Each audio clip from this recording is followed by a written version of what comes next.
दोस्तों, आज की कहानी है कायाकल्प। बेटे की शादी के कुछ महीने बाद ही राजलक्ष्मी ने अपने तेवर दिखाने शुरू कर दिए।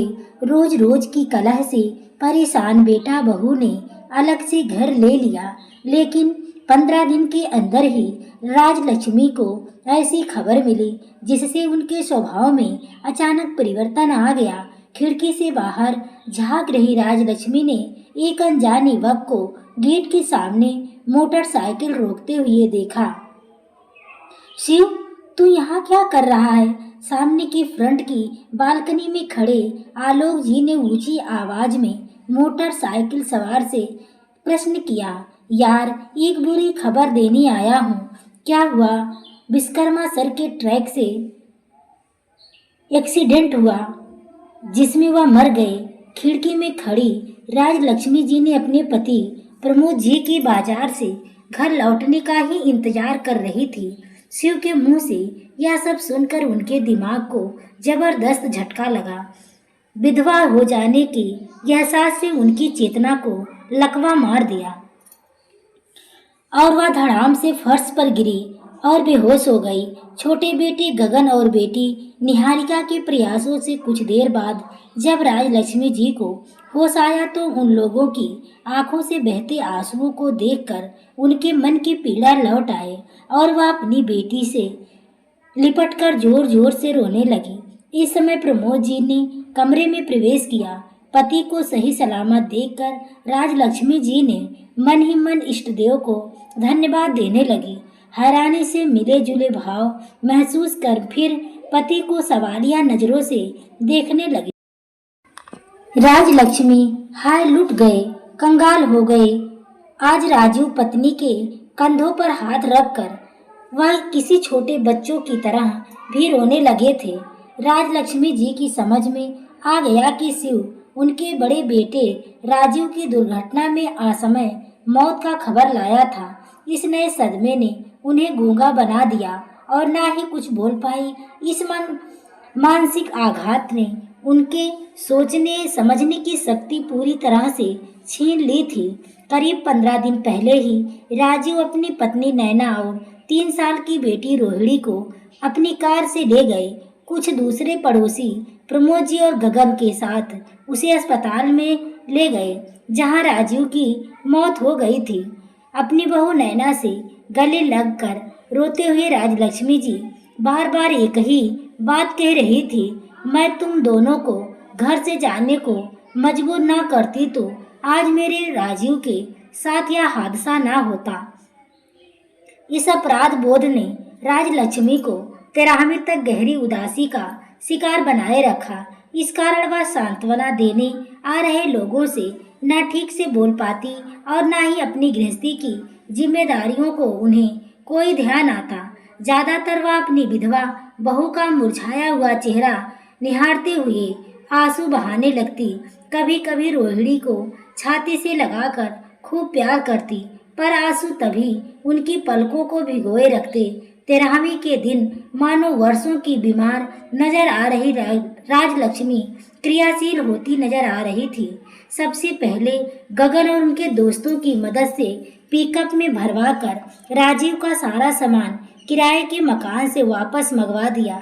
उसी दिन शाम को राजलक्ष्मी के निमंत्रण पर नैना के माता पिता और भैया भाभी उनके घर आए।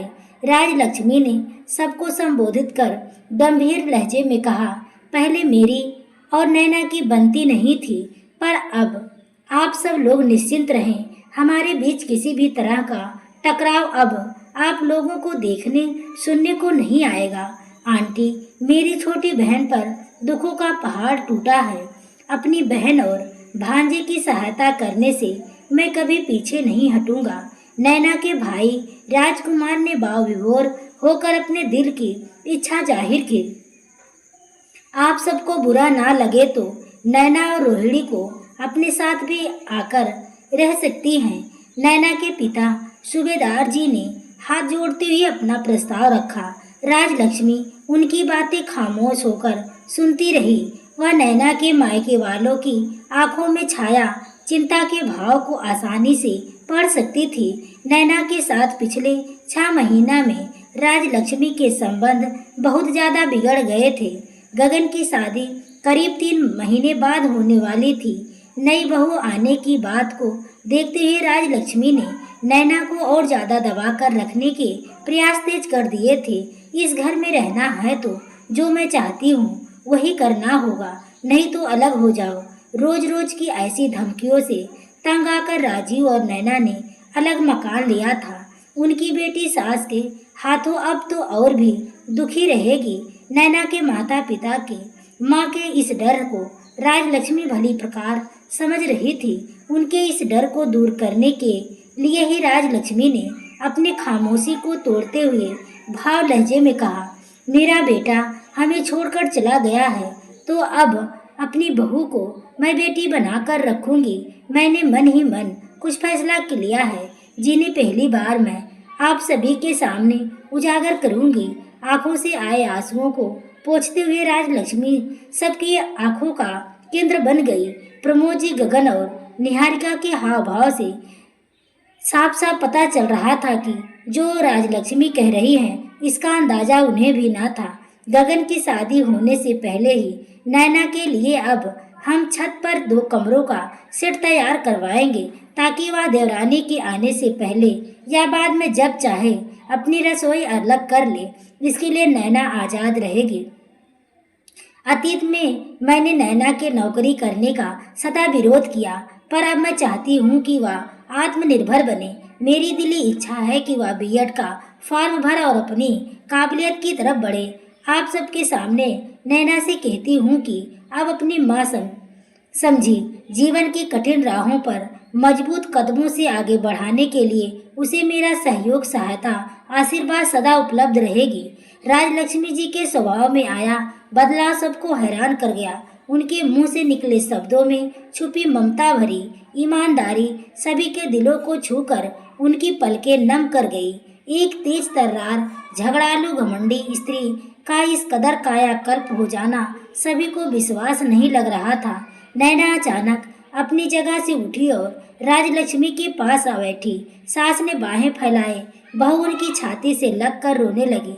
कमरे का माहौल बड़ा भाव संजीदा हो गया। नैना के माता पिता और भैया भाभी के पास नैना और रोहिणी के हितों पर चर्चा करने के लिए कोई कारण नहीं बचा। क्या राजलक्ष्मी का सचमुच कायाकल्प हुआ है? इस सवाल को अपने दिलों में समेटे सभी लोग कुछ देर बाद विदा होकर अपने अपने घर चले गए। अब सिर्फ अपने परिजनों की मौजूदगी में राजलक्ष्मी जी ने अपने मनोभावों को शब्द देना जाहिर रखा। गगन और निहारिका, तुम दोनों अपनी भाभी को इस पल से पूरा सम्मान दोगे। नैना के साथ तुमने जो गलत व्यवहार किया तो उसे मैं अपना अपमान समझूंगी। मम्मी, आपको मुझसे कोई शिकायत नहीं होगी। निहारिका उठकर नैना के बगल में आ बैठी और बड़े प्यार से भाभी का हाथ अपने हाथों पर ले लिया। मेरा दिमाग खराब नहीं है जो मैं किसी के बिना बात झगड़ूंगी। गगन पर अचानक भड़क उठी। बेटा, अगर तुम्हारा रवैया नहीं बदला तो नैना को साथ लेकर एक दिन मैं इस घर को छोड़ जाऊंगी। राजलक्ष्मी की इस धमकी का ऐसा प्रभाव हुआ कि गगन चुपचाप अपनी जगह सर झुकाकर बैठ गया। राजलक्ष्मी, तुम सब तरह की चिंताएं अपने मन में से निकाल दो। नैना और रोहिणी के भविष्य को सुखद बनाने के लिए हम सब मिलकर सहयोग करेंगे। प्रमोद जी ने से ऐसा आश्वासन पाकर राजलक्ष्मी धन्यवाद भाव से मुस्कुराहट कमरे से जब सब चले गए, तब राजलक्ष्मी ने नैना से साफ साफ पूछा, बहू, तुम्हें मेरे मुंह से निकली बातों पर क्या विश्वास नहीं हो रहा? आप ऐसा क्यों सोच रही हैं मम्मी जी? आप लोगों के अलावा अब मेरा सहारा कौन बनेगा? नैना का गला भर आया। मैं तुम्हें कभी तंग नहीं करूंगी बहू, बस तुम यह घर छोड़कर जाने का विचार अपने मन में कभी मत लाना, नहीं तो मैं खुद को कभी माफ नहीं कर पाऊंगी। नहीं मम्मी, मैं आपके पास रहूंगी और आपको छोड़कर कहीं नहीं जाऊंगी। सुनिए, रोहिणी के नाम पर मैं 1 लाख फिक्स डिपॉजिट करने का फैसला कर लिया है। आने वाले समय में यह रकम बढ़कर उसकी पढ़ाई और शादी के काम आएगी। जी, नैना की आंखों में खुशी की चमक भर आई। सुनो बहू, एक बात और कहती हूँ। राजलक्ष्मी की आंखों में सिर्फ फिर से आंसू छलका और गला रूंधने सा लगा।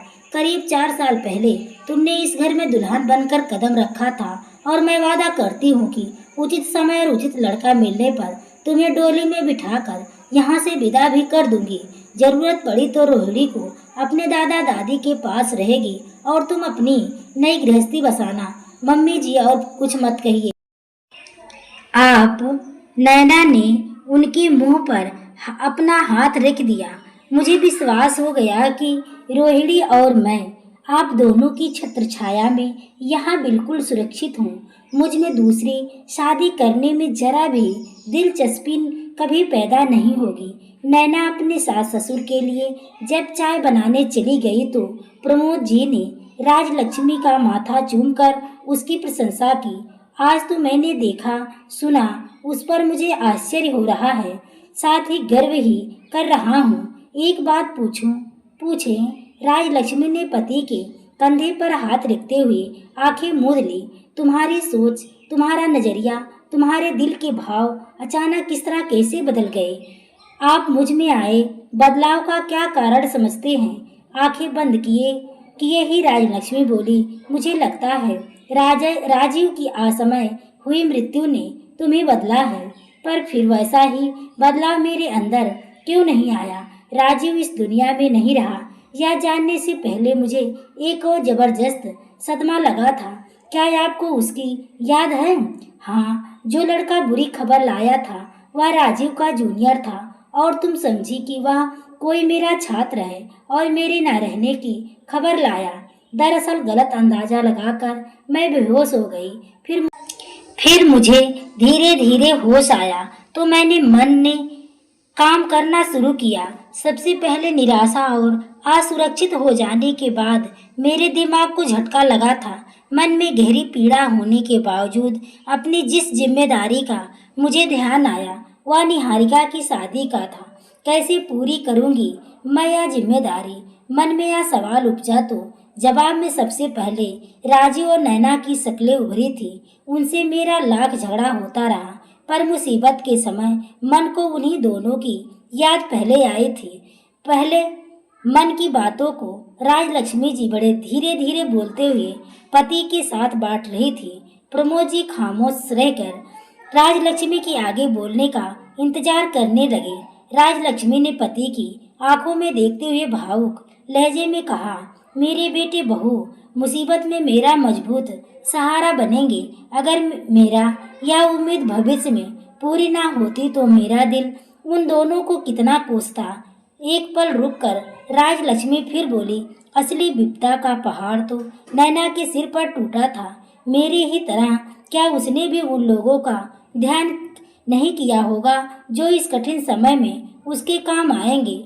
जरूर आया होगा। प्रमोद जी बोले, अगर उसने हमें विश्वसनीय लोगों की सूची में रखा होगा तो यह हमारे लिए बड़े शर्म की बात है। और अगर हमारे सहयोग और सहारे की उसे आशा है और हम उसकी उम्मीदों पर खरा ना उतरे तो क्या वो हमें नहीं कोसेगी? तुम्हारे मनोभाव अब मेरी समझ में आ रहे हैं। तुम्हारी कायाकल्प का कारण मैं अब समझ सकता हूँ। प्रमोद जी ने प्यार से पत्नी का माथा एक बार फिर चूमा। हमारा बेटा राजीव अब बहू और पोती के रूप में अपना अस्तित्व बनाए हुए है और यह दोनों हमें कोसे, ऐसा मैं कभी नहीं चाहूंगी। इन्हें आत्मनिर्भर बनाने के मैंने अपने को बदल डाला है। कभी मैं राह से भटकूं तो आप मुझे टोक कर सही राह पर दिखा देना। राजलक्ष्मी ने अपने जीवन साथी से हाथ जोड़कर विनती की, उसकी जरूरत नहीं पड़ेगी क्योंकि तुम्हारा यह कायाकल्प दिल की गहराइयों से हुआ है। अपने पति की आंखों में अपने लिए गहरे सम्मान, प्रशंसा व प्रेम के भाव को पढ़कर राजलक्ष्मी मंद मंद मुस्कुराई। तो दोस्तों, आपको यह कहानी कैसी लगी? कमेंट में अपनी राय जरूर दें। कहानी अच्छी लगी हो तो वीडियो को लाइक, शेयर, सब्सक्राइब करें। आगे के नोटिफिकेशन के लिए बेल आइकन को जरूर प्रेस करें। पूरी कहानी को सुनने के लिए आपको तहे दिल से धन्यवाद।